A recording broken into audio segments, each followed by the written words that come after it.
Este es un espacio para quienes alguna vez se han sentido rotos, perdidos o en silencio. Soy la doctora Natalia Ruiz, psicóloga clínica, y esto es Repetir o Reparar. Aquí no venimos a juzgar las historias sino a escucharlas. Con honestidad, en una conversación, acompañándonos sin prisa. Bienvenidos. Hoy no te hablo como psicóloga, sino como alguien que también ha repetido historias. Este episodio no es para que entiendas nada, es para que te escuche la parte de ti que lleva años pidiendo ser vista. Hoy tendremos una conversación sobre una emoción incómoda y silenciosa, la envidia. Así que acompáñame. Hoy quiero que hablemos de algo que casi nadie quiere reconocer en voz alta, pero en que todos, absolutamente todos, hemos sentido alguna vez.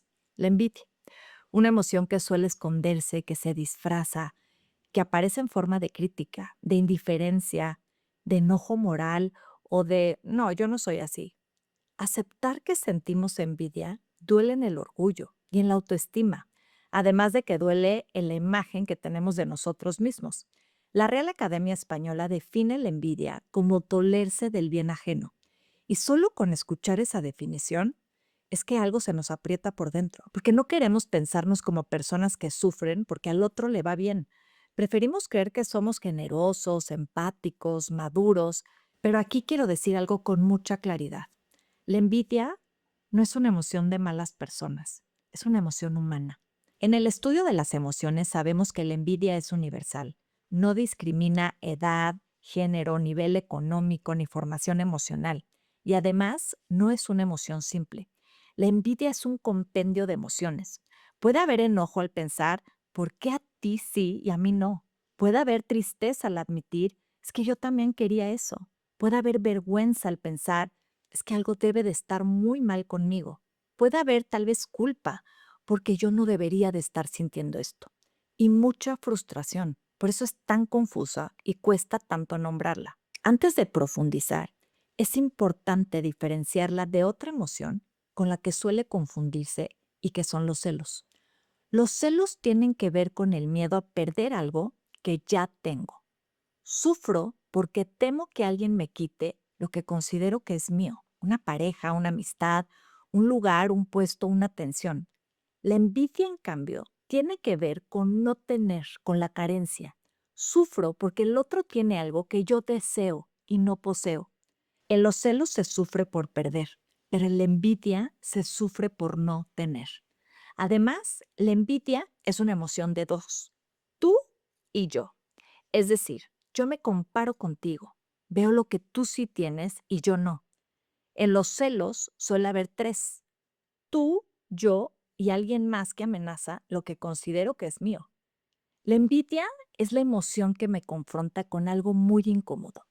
El otro tiene algo que yo quiero para mí y además una parte mía desearía que el otro tampoco lo tuviera. Y este punto es muy importante, porque si yo deseo lo que tú tienes, pero estoy bien con que tú lo tengas, entonces eso no es envidia, se llama deseo, es admiración, es aspiración. La envidia aparece cuando se me atora que tú lo tengas, cuando tu logro me incomoda, cuando tu bienestar me confronta. Y ojo aquí, no tiene que ver contigo, tiene que ver solo conmigo. Tiene que ver con que tu logro confirma que eso que yo deseo sí es posible. Porque si tú lo tienes, entonces quiere decir que sí se puede. No sé si me explico. Porque esto nos deja sin excusas, esto nos enfrenta. Pensemos en un ejemplo muy concreto. Yo puedo desear una promoción en el trabajo, pero si en esa empresa nunca ascienden a nadie, pues puedo decirme, ah, no, bueno, pues es que esto aquí no pasa. Y entonces, pues mi deseo se anestesia. Pero si te dan la promoción a ti, eso confirma que sí se puede. Y ahí es donde va a aparecer la envidia. Para sentirnos miserables, basta con compararnos. La comparación constante es el caldo de cultivo de la envidia.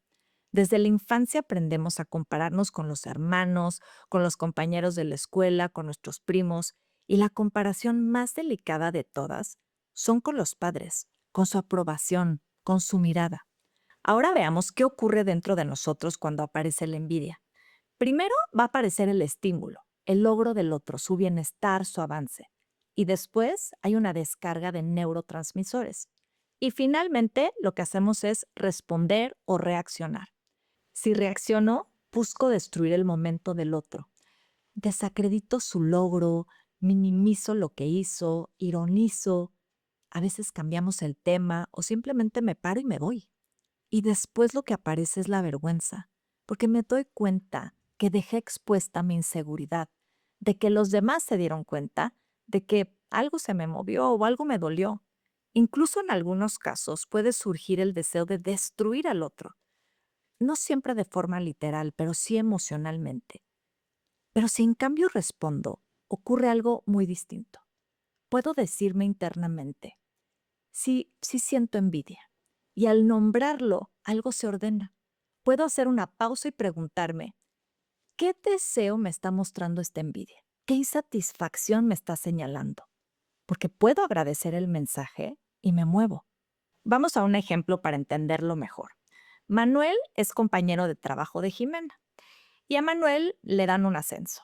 Y entonces, ¿qué hace? Invita a Jimena y a otros compañeros muy emocionados a festejar.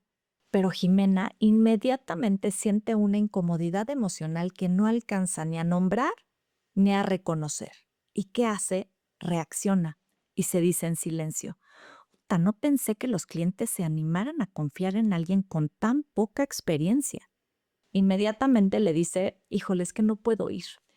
Y en ese momento lo que hace es, sin darse cuenta, arruinar el momento de Manuel, que tiene tantas ganas de celebrar. Y lo hace porque en el fondo no puede nombrar su envidia. Si hubiera respondido, podría haber observado su incomodidad y darse cuenta de que lo que le duele no es Manuel, sino la confirmación de que eso que ella quiere es posible. Y entonces pudo haber optado por decirle, ay Manuel, felicidades, claro que vamos a festejar, déjame muevo una cita para poder ir con ustedes. En ese caso, estaría asumiendo la emoción y trabajando en esa dirección. La diferencia entre lo que hizo Jimena y lo que pudo haber hecho no está en Manuel, ni en la venta, ni siquiera en la invitación. Está en el lugar desde el cual eligió responder. Cuando Jimena reaccionó, se quedó sola, desconectada, rumiando su enojo y bebiendo su propio veneno. Si hubiera podido responder, hubiera entendido algo clave, que el dolor no venía del éxito del otro, sino del deseo propio que aún no se había permitido mirar. Y ahí está la lección. La envidia no es una señal de que algo anda mal con nosotros, es una señal de que algo en nosotros quiere crecer. Cada vez que elegimos responder en lugar de reaccionar, dejamos de pelearnos con el logro del otro y empezamos a hacernos cargo de nuestra propia posibilidad. La envidia es profundamente destructiva cuando no sabemos reconocerla, ponerla en palabras y escuchar su mensaje, porque literalmente intoxica nuestro organismo. Y no solo envidiamos logros materiales, también envidiamos actitudes. Piensa en alguien que siempre ha sido el fuerte, el que no pide ayuda, el que todo lo resuelve, el que aprendió muy temprano que descansar, dudar o necesitar no era opción. Entonces, ¿qué pasa? Que se molesta cuando ve a personas que se permiten parar, decir no puedo, cambiar de rumbo o empezar de nuevo. Dice que son inconstantes, inmaduros, poco comprometidos, pero en el fondo, lo que de verdad le está incomodando no es la falta de compromiso del otro, sino el permiso que nunca se dio a sí mismo para detenerse, para equivocarse, para necesitar. Y la envidia crece cuando me doy cuenta de que yo tuve que hacer chiquita esa parte mía para ser aceptada por mi entorno. Ahora, hay algunas verdades incómodas sobre la envidia que necesitamos mirar. Primero, muchas veces sentimos envidia porque creemos que el otro nos robó algo que nos tocaba. Y es cuando decimos, es que el trabajo era mío. El amor de mis papás me tocaba a mí. Ese lugar era solo mío. Como si existiera un reparto justo de la vida y alguien se hubiera quedado con mi parte. Segunda verdad. La envidia suele aparecer con las personas cercanas, con una amiga, con un hermano, con un colega, no tanto con alguien lejano o inalcanzable. Y aquí quiero detenerme en una de las formas más difíciles y más silenciosas de la envidia de los padres a los hijos. Los padres también podemos envidiar a nuestros hijos, y no porque no los amemos, sino porque representan todo aquello que sentimos consciente o inconscientemente que la vida nos quedó debiendo. Elena llegó a consulta siendo una mujer joven, sensible, muy conectada con su cuerpo. Estaba intentando hacer cambios importantes en su vida, alimentarse mejor, cuidar su salud, sentirse cómoda con su imagen. Pero cada vez que intentaba sostener estos cambios, algo ocurría. Su mamá, sin decir nada abiertamente, es que parecía sabotearla, no con gritos ni con prohibiciones, más bien con cositas chiquitas. Elena le pedía ciertos alimentos para comer más sano y a su mamá se le olvidaba comprarlos. En cambio, le llenaba la despensa de comida que sabía que no le ayudaba. Luego venían los comentarios: ay, mijita, ya no te cuidas, te estás dejando. Elena se sentía empujada y criticada al mismo tiempo. Con los novios ocurría algo parecido. Ninguno era suficiente para la mamá. Todos eran descalificados. Y un día pasó algo que la quebró y me platicó en consulta. Tenía una macetita con una planta que le había regalado su novio, que cuidaba todos los días. Pero la mamá pensó que ya estaba como que media descuidada y un día, sin preguntarle, decidió tirarla a la basura. No fue por la planta que lloró, fue por lo que empezó a entender. Me duele pensar que mi mamá puede envidiarme, decía entre lágrimas. Me siento culpable por pensarlo. Y aquí es importante decirlo con cuidado y con mucho amor.